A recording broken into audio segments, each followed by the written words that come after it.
오늘 아침 일어나서 기사를 봤더니 이런 제목의 기사가 눈에 띄었습니다. 11월 팔자, 외국인 12월은 이거 샀다. 이것이 무엇이냐 봤더니 카카오였어요. 웨이는 12월 1일부터 9일까지 카카오 주식 945억 원을 순매수했습니다. 왜 샀냐? 기사에 따르면 2026년부터 카나나 등 AI 본격화가 기대되기 때문에 웨인이 관심을 가진 게 아닌가 분석을 했는데요. 웨인의 수급을 조금 자세히 볼게요. 7월에 팔았는데 8, 9, 10월에 굉장히 많은 주식을 샀습니다. 집중 투자를 한 거죠. 그러다가 11월 들어 팔았어요. 960억 원 어치의 주식을 팔았고 12월 들어서 11월에 판 만큼 다시 샀습니다. 그것도 아직 12월 9일까지밖에 안 됐을 때요. 다시 관심을 가지고 있구나. 이렇게 수급으로 해석할 수 있고요. 웨인이 왜 샀냐? 내년부터 카카오가 본격적인 AI 사업을 확대할 거라고 합니다. 그래서 이런 기대가 있다. 카카오는 내년 1분기에 자체 AI인 카나나인 카카오톡을 출시할 예정이라고 합니다. 그런데 개인적으로 저는 이 카나나가 뭔지 잘 몰랐어요. 그래서 이 카나나가 뭔지 검색을 하다가 재밌는 영상을 보게 됐는데 주간 동화에서 연말 회식 장소 추천 AI에게 부탁했다. 이 내용을 가지고 취재를 한 거예요. 이 사용을 해본 거죠, 직접. 그래서 이 카카오에 들어가면 카나나 베타 버전하고 챗GPT가 있는데 이 두 개를 어떻게 사용하냐? 우리가 그룹 채팅방을 만들잖아요.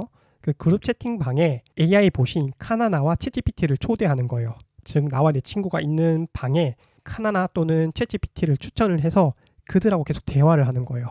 이 기자는 물어봅니다. 10만 원 이내 연말 점심 회식 장소 좀 추천해줘. 이렇게 얘기했습니다. 위치는 서울 종로 또는 중구 일대로. 그랬더니 이렇게 답을 한 거예요. 뭐 1번 어디, 2번 어디, 3번 어디 쭉쭉쭉. 여기까지 괜찮았는데 다만 어떤 데는 폐업을 한 것을 알려주기도 하고 조금의 오류는 있었습니다.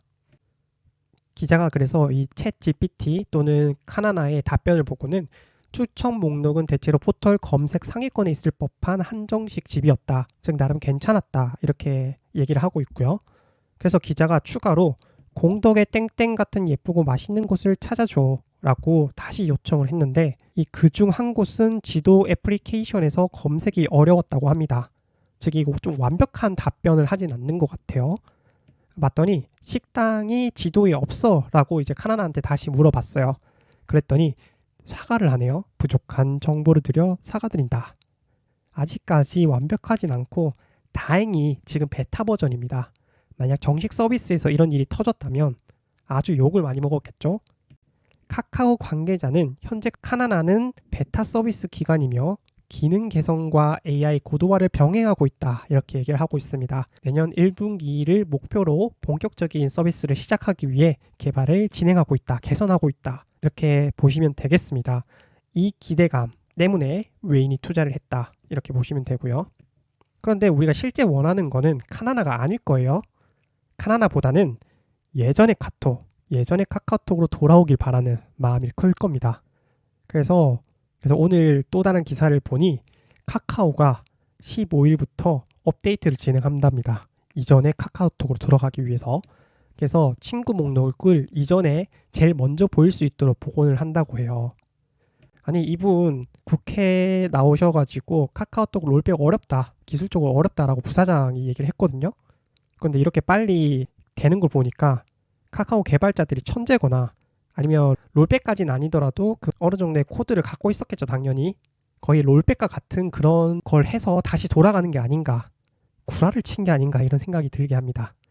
어쨌든 다행입니다. 결과적으로 이 여론의 힘을 다시 한번 느낄 수 있었습니다.